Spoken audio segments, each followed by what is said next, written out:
Magandang araw sa inyong lahat. Welcome to my YouTube channel Bisdak Reaction TV.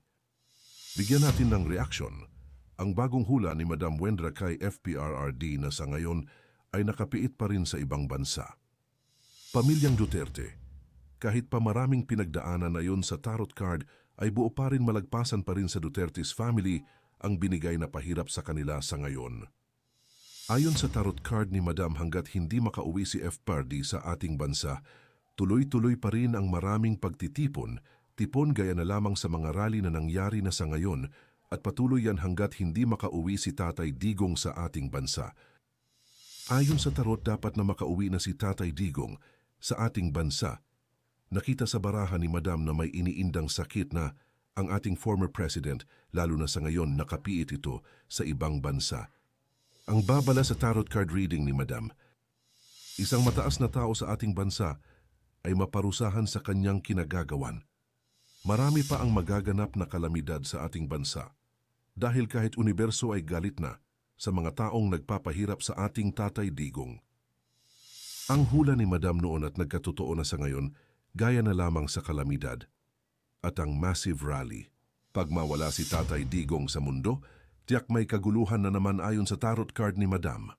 Kaya nagmamakaawa si Madam na sana dinggin ang kanyang hula, na mapag-isipan sa nakaupo sa gobyerno na tulungan si Tatay Digong na makauwi na sa bansang Pilipinas para matapos na ang kaguluhan sa ating bansa. Hindi na natin patagalin pa ito na ang bagong hula ni Madam Wendra kay Tatay Digong.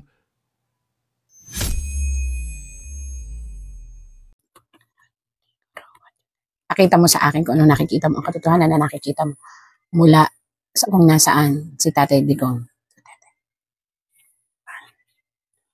Nakaban ako. Okay, 9, 10, 11. Since 11 po, November ngayon. Kinakabahan ako. Sa totoo lang po, kahit ako minsan nasusupresa sa tarot. Again po, tagabasa lang po ako. Wala po akong kahit anything na involvement sa mga tao. Pero ano po to, kung ano po ang sinasabi ng tarot, ini-interpret ko lang po. Still, nakakabilib. Ang tatag pa rin ng pamilya.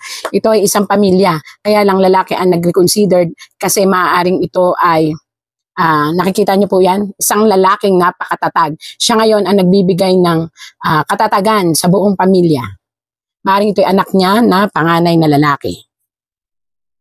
At ito naman po ang ating Vice President. Bakit po siya ay anong tawag daw, baliktad? Ibig sabihin po nito, masakit na masakit sa kanyang damdamin, pero umahawak siya sa katotohanan na hindi pa dito magtatapos ang anumang laban tungkol sa kanyang ama. At nananatili siyang matatag ang paninindigan na hawak niya ang posibilidad na tapang para maihanda ang kanilang mga sarili. Pero nakikita niyo po siya na ang daming mga pebbles, ang daming mga different kind of colors ng stone. Ibig sabihin nito, siya po ay maninindigan na harapin ang lahat at may corona siya. Ibig sabihin nito, itong coronang ito ay maaari niyang makamit sa pamamagitan ng kanyang pananampalataya na tama ang kanyang ginagawa. Ayan po yung pananampalataya, yung parang religion niya, belief niya. Ito, anak naman niya to. Maaaring ito yung panganay na anak na sa ngayon ay may katungkulan din, pero strong ang pananalig niya na tanggap din nila kung ano man ang mga nangyari, pero they are still hoping at lalaban. Ito ay isang anak na lalaki, maaaring ito ay si Baste. Nandun yung tampo niya, hinanakit niya. Ito, I don't know, hindi ko naman po nakakausap yung mga tao, pero ito ay hinanakit niya at tampo niya. Bakit? Kinakailangan danasin ng ama niya ang lahat, samantalang ginagawa lang daw naman ng kanyang ama kung ano ang makabubuti sa inang bayan ito. Pero because of money, naniniwala siya na dahil sa limpak-limpak po ito na salapi, ito ang dahilan kung bakit ang kanyang ama ay napepending sa isang malayo. Hindi dahil sa kaso. It means na naniniwala siya na may nagmamanipulate ng kaso ni dating presidente ng Tatay Digong. Yun ang kanyang saloobin. Ano po? At ito naman po, siguro kung nakakarinig man po ang ating gobyerno, why not we try para po naman mahinto na ang anumang nangyayari sa ating Pilipinas. Again and again, naalala niyo po noon nung tinarot ko na ang sabi ko ay isang perma lang ng isang namumuno marirelease si Tatay Digong. Actually, dapat pong marilis na si Tatay Digong. Tung noon, sinabi ko, nung kainitan ng lahat ng sitwasyon at hindi pa nalalabas ang mga anomalya ng flood control, sinasabi ko noon, ingat si Tatay Digong. Ngayon po, ako na ang nagsasabi, ayon naman sa tarot. Dapat na siyang ma-release, dapat na po siyang pauwiin, kasi po, we are running out of time.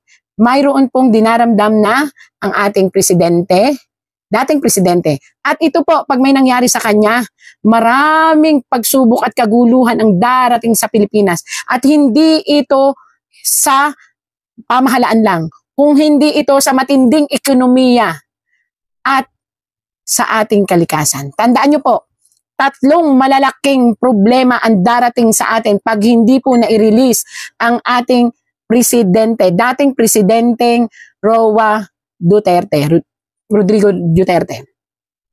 Alam niyo po ba ito? Itong sibat na ito? Kung bibilangin ko ito, 1, 2, 3, 4, 5, 6, 7, 8. O, ang 8 pong iyan ay nasa hangin. Ang ibig tapos nasa ulap po yung 2. Ay, hindi. 3 pala ang nasa ulap. Ang ibig sabihin niyan, didepende na ito sa kalikasan. Pangalawa, ekonomiya.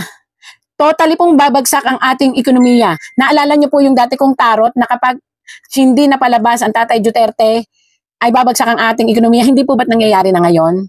Pagkatapos, sa pamahalaan natin, maraming gulo, maraming pag-aaklas, at talagang napakadami pong darating na problema sa ating gobyerno, kahit ano pong gawin ay hindi na malalampasan. Ekonomiya pa. Pangatlo, ano po itong pangatlong sinabi ko sa inyo? Ang kalikasan. Hindi nyo po ba napansin? Ito po ay hindi na to hindi ito ako nananakot. Tarot po ito ang nagsasabi. Protected by the nature. Pakiusap po. Ako po'y nakikiusap na. Pag-isipan nyo pong mabuti. We are running out of time. Pag ito po ay nawala, at mismong doon po nalagutan ng hininga sa kulungan, marami pong mangyayaring unexpected. At maniwala po kayo, hindi matatahimik ang Pilipinas. Kahit sino pa ang magsabi na kaya nilang ibalik ang estabilisasyon, hindi na po. Kaya dapat po ito. Perma lang po, ayun o, ayan na nakalinaw. Isang concern lang ng pinakamataas sa gobyerno natin. I-release yan. Wala nang usapan. Bakit po? Lalabas naman po ang katotohanan na ito lang talaga ang sagot. Itong nakabaliktad na ito. Ano po ba yung nakabaliktad na yan? Isang tao na ngayon ay nalulunod sa isang problema kung paano niya i-rescue ang kanyang sarili. Dahil, ayan po, ang dami pong pera na mauungkit at mauungkal sa kanya. Maaaring ito po ay maging lead upang siya ay maparusahan. Hindi ko alam kung sino itong taong to, pero mataas na tao po ito na siya lang ang may karapatan para magkaroon ng release ang ating presidente dati na si Tatay Rodrigo Duterte. May sakit po siya. Actually, ito po ang sinasabi ng tarot. Hindi ko po siya alam, hindi ko siya nakakausap. Bukod po doon sa kanyang memory, ito po, bakit nagliliwanag? Meron po siyang dinaramdam sa kanyang isipan. At nakikita niyo po ang kanyang yung kanyang pakpak. Ibig sabihin po ng kanyang pakpak, ito po ay sa blood system, sa blood circulation. Makikita niyo po yung heart niya. Actually, karamdaman po ito. Siguro naman po ay may nag-aalaga doon na doktor. Actually, tarot lang po ito. And nakikita niyo po ba yung palipat-lipat na tubig? It means na medyo may mga health problem na siya na cannot be solved kasi sa katandaan po. So, pero still, guided pa rin po siya ng other Almighty God. Ayan po. Ayan may daan na ginto, papunta doon. Alam niya may daan na ginto, papunta doon sa may liwanag na araw. Talaga pong kahit saan ko tingnan, hindi po ako sasabihin nyo ako ay bayaran, hindi po. Ayan po ang tarot po. Yan, ginto, papunta doon. Kayo na po ang tumingin. Ginto, papunta doon sa may araw. Ibig sabihin, nasa lahi niya ang magbibigay ng magandang konsepto sa Pilipinas. Hindi man po siya ang makabalik. Dahil nga, iba na ho ang tingin ng tarot sa kanya. Isa rin sa lahi niya, ang muling mabubuhay na malakas at uupo. Siya ang makapagbibigay ng liwanag. Huwag lang ko kontrahin ng mga pilosopong umuupo. sila po ay talaga nakatakdang magbigay ng liwanag sa bansang Pilipinas. Yun po, sila po talaga, ang lahi niya ang nakatakda. Marami pa rin ang nakikisimpatya sa tatay natin, halos lahat po. Actually, hindi ko alam kung sino ito, dalawang tao ang nakikipag-usap. Ito po ay tarot lang ha, ako'y tagabasa. Itong dalawang taong ito, dalawang taong ito. At isang malaki, pag sinabi po nating red tapos may ganyan, may kinalaman ito, hindi siya ibig sabihin kapamilya, pero siya ang humahawak, parang isang caretaker. Maaring ito ay sa ICC. Kasi nagre-represent ito ng isang humahawak sa mismong taong ating hinuhulaan. So, ibig sabihin may dalawang tao daw po na still nakikipag-communicate, hindi ko alam, sa ICC. At itong dalawang taong ito ay may kinalaman para makalaya ang ating mahal na dating presidente. Ibig sabihin, kapag itong dalawang ito ay nag-conceive at pumayag, makakalaya po. Ito po yung Pilipino, dalawang Pilipino.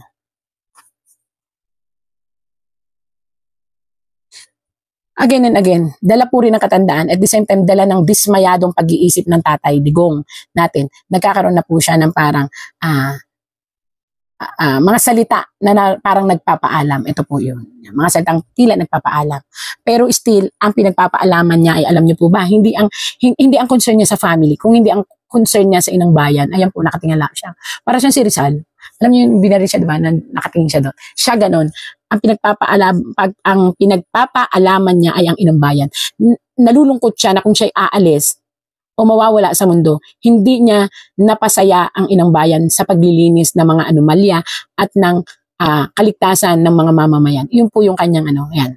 Kung kakilala niyo po si Sir si dating presidente, pwede niyo itanong niya kung totoo. Yan po ang kanyang laman ng isipan. Paulit-ulit sa kanyang memory.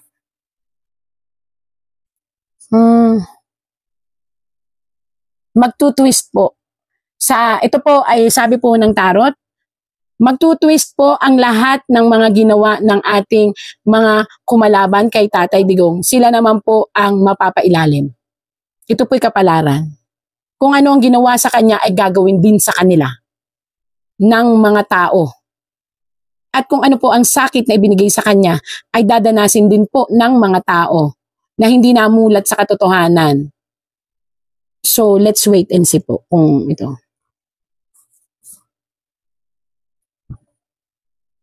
Mamili lang po ang ating mga nakaupo.